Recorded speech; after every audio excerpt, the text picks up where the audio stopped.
Kemudian pada halaman 380 tentang al-manhaj. Al-manhaj adalah sikap dan cara beragama yang benar, yang lurus. Manhajul haq, agar anak-anak ini tidak mengikuti firqah-firqah sesat. Berapa banyak anak-anak yang condong kepada agama, dia semangat beragama tapi duduk di majelis yang sesat, yang justru membinasakan mereka. Lihat yang mengajarkan tentang jihad sana, jihad sini, tanpa ilmu. Ngebom sana, ngebom sini. Itu anak-anak muda. Tapi sesat mereka dalam beragama. Maka kita ajarkan anak kita manhaj, agar mereka di dalam beragama tidak tersesat. Ada bom bunuh diri. Berapa banyak? Itu kan dilakukan oleh para pemuda. Bahkan ada yang usianya sangat muda sekali, belasan tahun. Atas nama apa? Atas nama agama.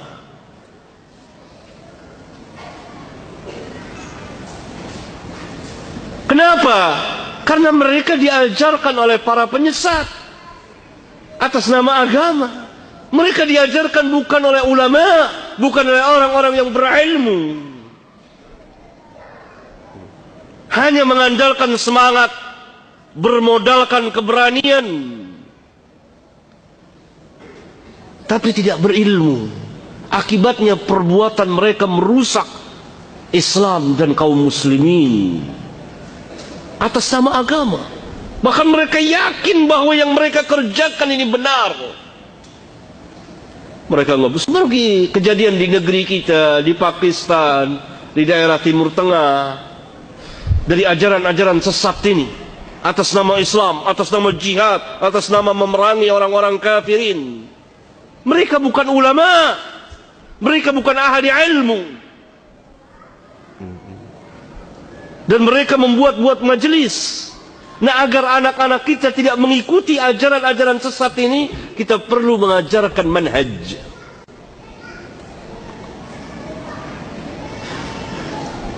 Saya telah menulis sebuah kitab tentang masalah manhaj, itu Law kana khairan lasabaquna ilaihi.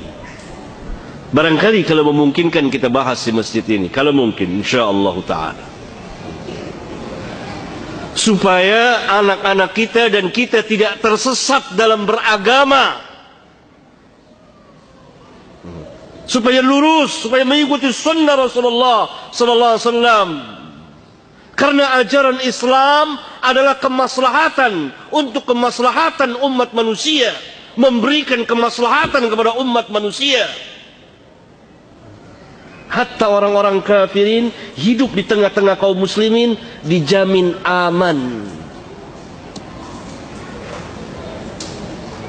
Bagaimana mungkin Islam mengajarkan perusakan tanpa hak, membunuh tanpa hak, menumpahkan darah tanpa hak, merusak bangunan dan jalanan, sedangkan sebuah duri yang ada di jalanan kita singkirkan merupakan bagian dari keimanan.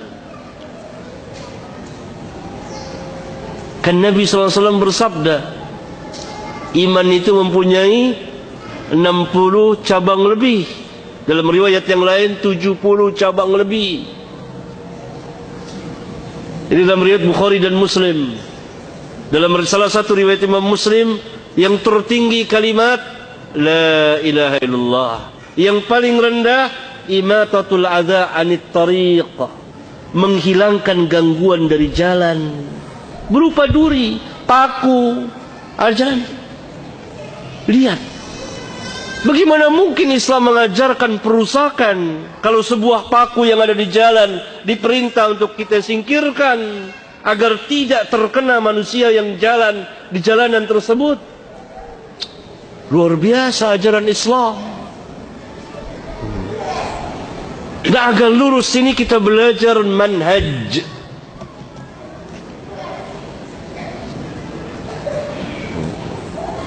Agar tidak tersesat jalan. Karena ketika terjadi kebangkitan kembali kepada agama, berbagai manusia kembali kepada agama, akhirnya sebagiannya tersesat di dalam memahami, kemudian mengamalkan, kemudian mendakwakan agama, maka terjadilah apa yang telah terjadi pada sebagian dari kita. Disebabkan apa? Kesesatan di dalam memahami din. Atas nama apa? Atas nama Islam. Dan hal ini diambil kesempatan oleh musuh-musuh Islam untuk merusak Islam. Bahkan mungkin mereka menyamar jadi kaum muslimin. Akhirnya Islam yang merusak akibat perbuatan sebagian dari kaum muslimin, kemudian diambil alih oleh musuh-musuh Islam atas nama Islam, membuat kerusakan di mana-mana. Karena telah diperbuat pertama kali oleh, atau telah diberikan contoh oleh sebagian kaum muslimin, atau dilakukan oleh sebagian kecil kaum muslimin. Karena itu Islam bersama para ulama'nya berlepas diri dari perbuatan-perbuatan yang seperti itu. Nah, pemuda-pemuda ini belajar agama dari orang-orang yang tidak mengerti agama. Saya punya pengalaman tersendiri. Panjang cerita saya mengenai masalah ini. Pemuda-pemuda itu keras sekali.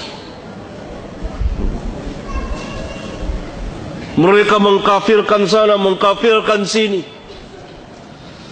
Atas nama Islam, atas nama jihad. Semangat. Mereka sholat, mereka ahli ibadah. Tapi bodoh. Semangat, tapi jahil. Berani, tapi tersesat jalannya. Belajar, tetapi kepada orang-orang yang jahil, bukan ulama.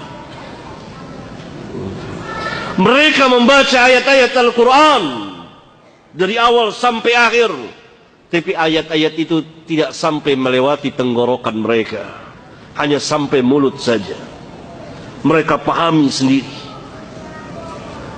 Ini akibat tidak adanya pelajaran manhaj. Karena itu sejak lama, sejak saya tulis kitab ini, saya menganjurkan kepada beberapa sekolah atau katakanlah pesantren untuk ada kurikulum khusus tentang pelurusan cara pemahaman agama atau manhaj itu sendiri.